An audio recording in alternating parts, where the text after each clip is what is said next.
gangguan jantung yang sangat fatal jika tidak ditangani dengan tepat. Halo semuanya, perkenalkan nama saya Fei Olivia Sitanaya dengan NIM 2025-83140. Jadi pada video kali ini saya akan membahas tentang hiperklepia pada pasien gagal ginjal sebagai salah satu gangguan metabolisme mineral.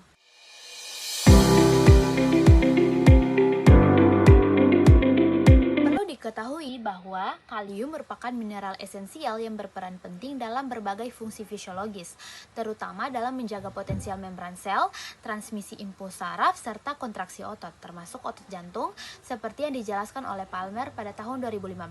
Dalam kondisi normal, kadar kalium ini dalam tubuh dia itu dijaga melalui mekanisme homeostasis yang melibatkan keseimbangan antara asupan, distribusi antara intrasel dan ekstrasel, serta ekskresi oleh ginjal sebagaimana diuraikan oleh Palmer 2015. Topik ini sangat penting karena hiperklemia merupakan komplikasi yang sering terjadi pada pasien dengan gangguan fungsi ginjal dan dapat menyebabkan gangguan jantung yang sangat fatal jika tidak ditangani dengan tepat, menurut Covesdy pada 2014. Melalui pembahasan ini, saya akan menjelaskan mekanisme metabolisme kalium, regulasi hormonalnya, serta kaitannya dengan manifestasi klinis pada hiperklemia. Baik, selanjutnya kita akan langsung saja kita masuk ke pembahasan yang utama. Pertama, ada gambaran klinis. Hiperklemia sendiri adalah kondisi medis yang ditandai dengan peningkatan kadar kalium dalam darah di atas nilai normal. Umumnya lebih dari 5 mmol per liter dan sering lebih dari 5,5 mmol per liter untuk kasus yang berat, seperti yang disebutkan oleh Covesdy 2014. Secara klinis, gejala hiperklemia seringkali tidak spesifik pada tahap awal, namun dapat berkembang menjadi kondisi yang serius. Pasien dapat mengalami kelemahan otot, kelelahan, prestesia, serta gangguan fungsi neuromuskular.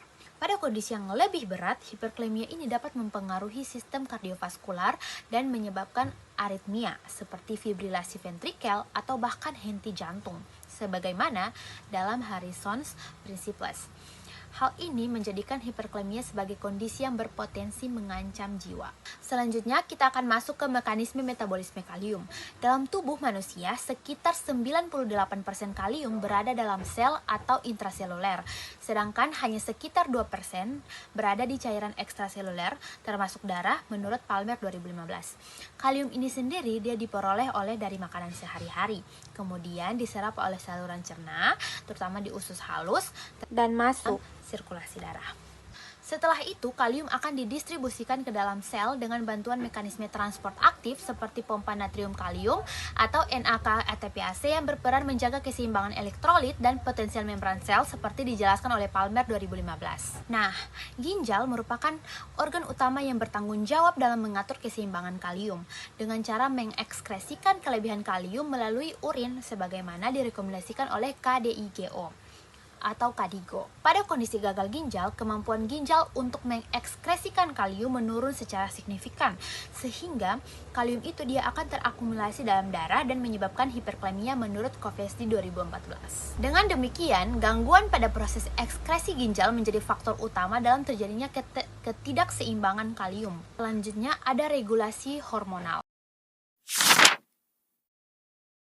Regulasi kadar kalium dalam tubuh tidak hanya bergantung pada ginjal, tetapi juga dipengaruhi oleh sistem hormonal. Salah satu hormon utamanya yang berperan adalah aldosteron, yang berfungsi meningkatkan ekskresi kalium di ginjal dengan cara meningkatkan sekresi kalium di tubulus distal, seperti dijelaskan oleh Palmer 2015. Selain itu, insulin juga berperan penting dalam menjaga keseimbangan kalium dengan cara merangsang perpindahan kalium dari cairan ekstrasel ke dalam sel. Lalu, pada pasien dengan gagal ginjal, respons terhadap aldosteron ini dapat menurun sehingga ekskresi kalium menjadi tidak efektif. Selain itu, kondisi seperti resistensi insulin juga dapat memperburuk peningkatan kadar kalium dalam darah, menurut Covesdy pada tahun 2014. Kombinasi gangguan ini menyebabkan terjadinya ketidakseimbangan kalium yang signifikan.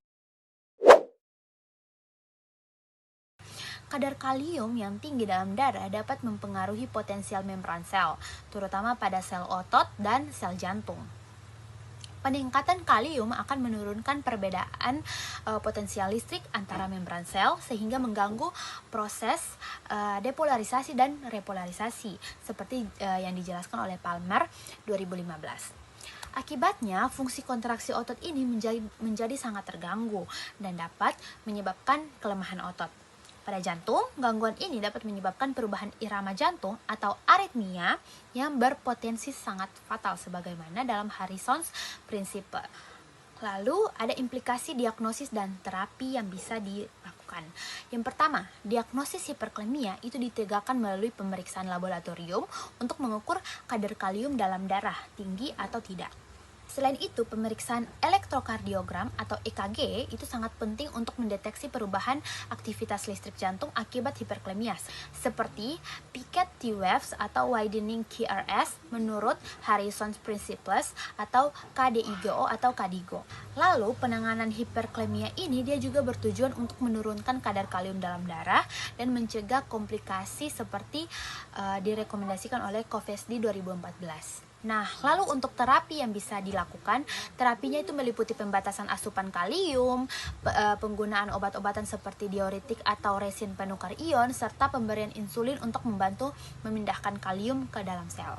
Pada kasus yang berat, tindakan dialisis ini diperlukan untuk mengeluarkan kalium dari tubuh secara cepat, sebagaimana panduan dari KDIGO atau KDIGO.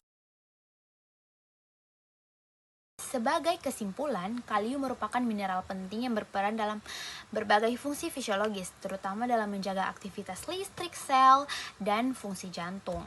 Keseimbangan kalium dalam tubuh diatur melalui mekanisme metabolisme yang melibatkan asupan, distribusi, ekskresi, serta regulasi hormonal seperti dijelaskan oleh Palmer 2015.